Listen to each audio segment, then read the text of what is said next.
It can be daunting to take on the role of one of history's most famous historical figures, particularly when you don't especially look like the very famous face.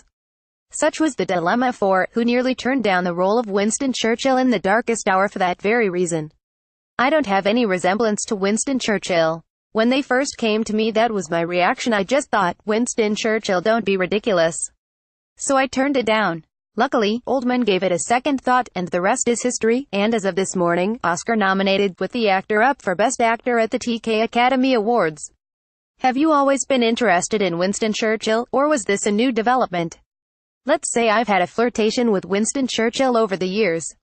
There's always been a book of his famous quotes on my bookshelf growing up I was born in 1958, so, growing as a young boy in the early 60s, the shadow of Winston, as it were, was very present. He was the man that won the war.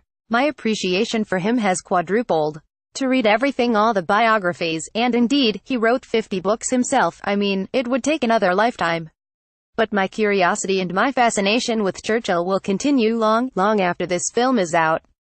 How did your involvement with the film come to be? It's an odd one. I don't have any resemblance to Winston Churchill. When they first came to me, that was my reaction. I just thought, Winston Churchill, don't be ridiculous. So I turned it down. I said, I'm really not interested. You're asked to play this icon and arguably the greatest Brit that ever lived, and I look nothing like him. So it was a very quick no. Thank you, but no thanks. Then it came back and washed up on my shore again, and I gave it more serious consideration. The physical was always gonna be the elephant in the room, so to speak. That was always gonna be a roadblock up ahead. But both producer Douglas Sabansky and Giselle, my wife, said, look, you're gonna stand in Parliament and say these great words, what have you got to lose? And I thought, you know what, you're right.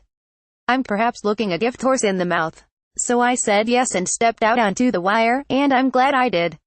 And you are in almost every frame of which is incredible.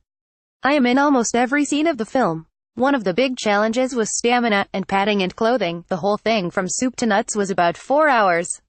So I would come in early to get ready, and then the crew would arrive and the other actors would arrive, and we would rehearse and start shooting. Beyond just the makeup and padding, you really transformed into him. It would be a very challenging role to play without all the makeup, yeah, but I was amazed at the joy of playing the man. I don't know where I got it from. But I couldn't wait, really, to get to the set and play, and just be him. Do you miss playing him? Yes, it was sad to stop being him. I used to love that sort of 3 hours into makeup when you look into the mirror, and you start to see the spirit or the essence of the man looking back at you. That was my zen state I would sit there and begin to get a little grumble in my voice. Then he would arrive. Was there anything in particular that helped you key into this character? There's a lot of reading material, but here's the thing that really struck me. I went back to the news footage of Winston, and he has been represented as this sort of curmudgeon, grumpy sort of man born in a bad mood, with his whiskey and his cigar, and he's sort of shuffling around. And the Churchill that I saw on the news footage was someone with great vitality. He was marching ahead of everyone, and skipping around. He did look, indeed, like a baby.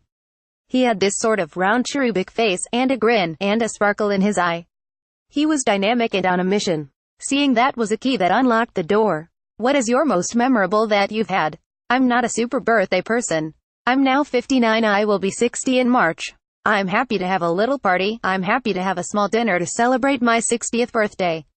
And then, beyond that, I don't want to know what date it is. I have no interest in being 61, 62, 63, I could not care less. Maybe the most memorable will be my last celebration, which will be in March. What was your first I've made it moment? I think it was back in 1979, when I first walked the stage, and at the end of the week, they gave me a pay packet. It wasn't very much. I think it was about £13.50 or something. I couldn't believe that I was doing something that I loved, and they were paying me for it. It's hard to top that. Related, Tracy Ellis Ross had the 18th birthday to end all birthdays.